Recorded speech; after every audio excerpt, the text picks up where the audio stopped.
जय हिंद मेरे भाइयों। आज मैं एक ऐसी बात आप लोगों को बताऊंगी, सामान्य की भी बताऊंगी, सामान्य जाति की भी, और ओबीसी जाति की भी बताऊंगी, एससी एसटी की भी बताऊंगी। मैं तीनों कैटेगरी की मैं आज आपको बात बताऊंगी। हर एक जाति की आपको मैं बात बताती हूँ। देखिए, सामान्य वाले एक मांग करते हैं आरक्षण की, कि आरक्षण आर्थिक आधार पर होना चाहिए। वो इसलिए करते हैं क्योंकि इस वक्त हर एक जातियों में गरीबी है, और ये जो एससी एसटी और ओबीसी, हालांकि गरीबी तो हर एक जातियों में है, गरीब लोग हर एक जाति में है, लेकिन अधिकतर है ना आपको गरीब लोग है ना एससी एसटी में, ओबीसी में देखने को ज्यादा मिलेंगे। और इस जातियों में ऐसे लोग आरक्षण का लाभ लेकर बैठ जाते हैं जो संपन्न होते हैं, मतलब कहने का हर तरह से संपन्न होते हैं, लेकिन आरक्षण का लाभ लेते हैं। तो सामान्य वाले जो हमारे भाई है, वो बोलते हैं कि भाई आरक्षण आर्थिक आधार पर होना चाहिए, जाति आधार पर नहीं होना चाहिए। मुझे इनकी बात भी बिल्कुल समझ में आती है, मतलब सही बोलते हैं। अब ये ओबीसी वाले, हालांकि ओबीसी वालों का तो पहले से क्रीमी लेयर पर चल रहा है आरक्षण, लेकिन ये जो एससी एसटी वाले आरक्षण के नाम पर शोर मचाते हैं कि आरक्षण बचाओ, और ये कभी नहीं चाहते कि आरक्षण आर्थिक आधार पर होना चाहिए। ये हमेशा आरक्षण को जाति आधार पर चाहते हैं। और इनका ये भी कारण है कि ये लोग नहीं चाहते कि हमारे समाज में ही समानता हो जाए, यानी कि हमारा जो गरीब, जो आखिरी पंक्ति में जो हमारा भाई बैठा है, जो हमारा भाई खड़ा है, जो गरीब है, वो इस लाइन में लग जाए और हमें पीछे जगह मिल जाए। नहीं चाहते बिल्कुल भी। ये हमेशा आरक्षण लेना चाहते हैं, अपनी पीढ़ियों को दिलवाना चाहते हैं, और मानसिकता तो ये भी है कि अपने रिश्तेदारों को भी नहीं चाहते कि कोई नौकरी में आ जाए, कोई संपन्न हो जाए। एक मानसिकता ऐसी पनपी हुई है हर एक जातियों में कि वो सिर्फ अपने को ही संपन्न चाहता है। तो ये तो इसलिए आरक्षण का विरोध करते हैं कि भाई आरक्षण आर्थिक आधार पर नहीं होना चाहिए।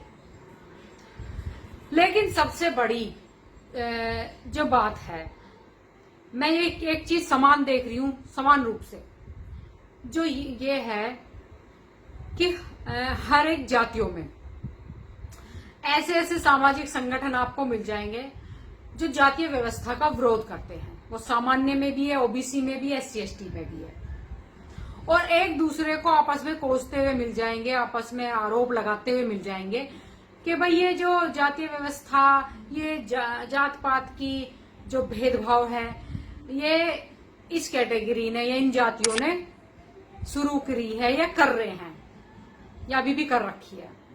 ये आरोप लगाते हुए भी आप लोगों को मिल जाएंगे। लेकिन मैं एक बात आप लोगों को बता दूं कि ये वो बात करते हैं जैसे नहीं कि एक पेड़ है, पेड़ में कीड़ा लग गया, दीमक लग गई है, और उसकी है ना सिर्फ डालियों को, उसके पेड़ पत्तों को, फुलंगों को कीटनाशक दवाई छिड़क दी जाती है, और ऊपर से छपा, नीचे से जड़ में कीड़ा लगा पड़ा है। तो मैं बताती हूँ आप लोगों को ये जातीय व्यवस्था कैसे खत्म होगी, और ना तो सामान्य वालों को ये कहने की जरूरत पड़ेगी कि भाई आर्थिक आधार पर आरक्षण दो, और ना ही ये जो एससी एसटी वाले हैं ना, नो आरक्षण बचाओ वाला राग गाएंगे, और ना मेरे बेचारे ओबीसी भाई, ना मेरे सामान्य भाई यूं रोएंगे कि भाई हम पे एससी एसटी एक्ट ये लोग फर्जी लगा देते हैं, बेवजह लगा देते हैं। क्योंकि बहुत सारे केस मैं अभी देख रही थी, तो मैंने कितने सारे केस देखे फर्जी एससी एसटी एक्ट के, और मैं खुद SC/ST कमीशन में रह के आई हूं और मैंने SC/ST कमीशन में भी ये महसूस करा है कि एक दबंग एक कमजोर को पकड़ता है और एक दबंग एक कमजोर को पकड़कर दूसरे दबंग पर SC/ST एक्ट लगवाता है, उस कमजोर को बहलाकर फुसलाकर प्रलोभन देकर, इसलिए क्योंकि वो नहीं चाहता कि जो मैं दबंग हूं तो मेरे सामने वो दबंग किसी राजनीति फील्ड में या मेरे से किसी भी फील्ड में आगे निकले, उसका कैरेक्टर उसका कैरियर उसको कानूनी पचड़े में फंसाए के रख दूं। तो इस तरह के बहुत सारे फर्जी केस भी मैंने देखे हैं। तो अब हम जातीय व्यवस्था से कैसे निकले? और बहुत सारे लोग तो मैं उसमें कहूंगी कि राजनीतिक दल इस जातीय व्यवस्था को या जातीय व्यवस्था पर आंदोलन खड़ा करने की तैयारी कर रहे हैं। काफी लोग कर रहे हैं ये तैयारी, और वो कर भी लेंगे क्योंकि उनको बहुत सारी बड़ी बड़ी पार्टियां पैसा देती है क्षेत्रीय पार्टियों को दबाने के लिए, क्षेत्रीय पार्टियों को खत्म करने के लिए। और दूसरी बात ये भी है, बहुत से कुछ पार्टी तो नई नई ऐसी बन गई है, उनको तो समाज से अपनी जाति से कुछ लेना ही नहीं है। उनको तो आग लग जाए पूरे समाज में पूरी जाति में, लेकिन उनको तो सिर्फ बाहर से विदेशी पैसा चाहिए, विदेशी पैसा चाहिए, अपनी राजनीति को बढ़ाना है उनको, बस उनका तो उद्देश्य ही जीवन का ये है। उनको कुछ नहीं लेना अपनी जाति से, अपने समाज से कुछ नहीं लेना, इस देश से भी कुछ नहीं लेना है। हाँ, बस लेना है तो उनको विदेशी पैसा लेना है बस।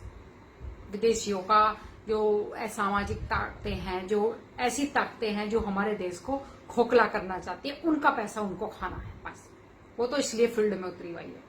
लेकिन मुद्दा सबका यही है कि जातीय व्यवस्था समाप्त हो, जातीय भेदभाव समाप्त हो। तो मैं बताती हूँ भाइयों, ये कैसे समाप्त होगा। देखिए, भारतीय संविधान में कैटेगरी दी गई है, SC, ST, OBC, सामान्य। ये 4 कैटेगरी दी गई है भारतीय संविधान में।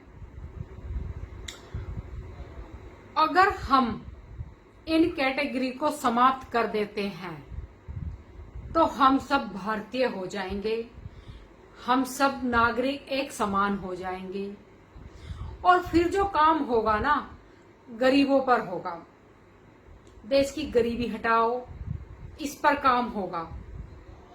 फिर कोई ये नहीं होगा कि फला जाति को उभारो, फला जाति को नहीं, कोई जाति नहीं है, सिर्फ हमें गरीब को उभारना है, हमें समानता लानी है। और कैसे हमें गरीबों को आर्थिक रूप से संपन्न करना है, इस पर काम होगा। क्योंकि हम सब तो एक नागरिक हो जाएंगे, समान नागरिक हो जाएंगे। और जब हम समान नागरिक हो जाएंगे तो फिर काहे का झगड़ा भाई? काहे कौन कहने वाला नू तू वाल्मीकि है, और मैं जाट हूं, मैं ठाकुर हूं, मैं त्यागी हूं, कौन कहेगा फिर? और कहे तो फिर अपने घर में कहता रहे। सरकारी नौकरी में या सरकारी व्यवस्थाओं में तो तुझे जगह है ही नहीं भाई। जिसको कहना है कहे अपने घर में, अपनी मुंह चेटते रहे घर में ही बैठे हुए। लेकिन सरकारी विभागों में कोई जगह नहीं होगी, क्योंकि इस कैटेगरी नहीं होगी, और कैटेगरी नहीं होगी तो सरकारी सिस्टम में जाति नहीं होगी। इस तरह खत्म हो सकता है ये जातीय भेदभाव, ये जातीय व्यवस्था। तो अगर मेरी बात आप लोगों को सही लगी हो ना, तो कमेंट कर आप मुझे जरूर बताइए, जरूर बताइएगा आप, और मंथन करिएगा। क्योंकि मैंने पहले भी आप लोगों से बात करी थी इस विषय पर, और उसमें मुझ पे बहुत सारे आरोप लगे थे। ये कहा था ये लड़की बाबा साहब से भी बुद्धिमान, और मैं तो बुद्धिमान नहीं हूं, लेकिन फिर भी मैं आपके सामने वो बात रखती हूं जो इस देश का कोई नागरिक नहीं रखता है। मैं वो बात बोलती हूं जो किसी जाति का व्यक्ति नहीं बोलता। और मैं किरण आरसी जाटव समाज की लड़की हूं, खुद ऐसी कैटेगरी में आती हूं। लेकिन नहीं, मुझको तो देश एक चाहिए, इन जातियों में ऊंच नीच का जो भेदभाव है ना, वो खत्म होना चाहिए। हाँ, आर्थिक आधार पर कार्य होना चाहिए इस देश में। लोगों की गरीबी मिटाने का कार्य होना चाहिए इस देश में। तो मेरा सुझाव ये था मेरे भाइयों। इसी के साथ मैं अपनी बात समाप्त करती हूँ। जय हिंद, जय भारत।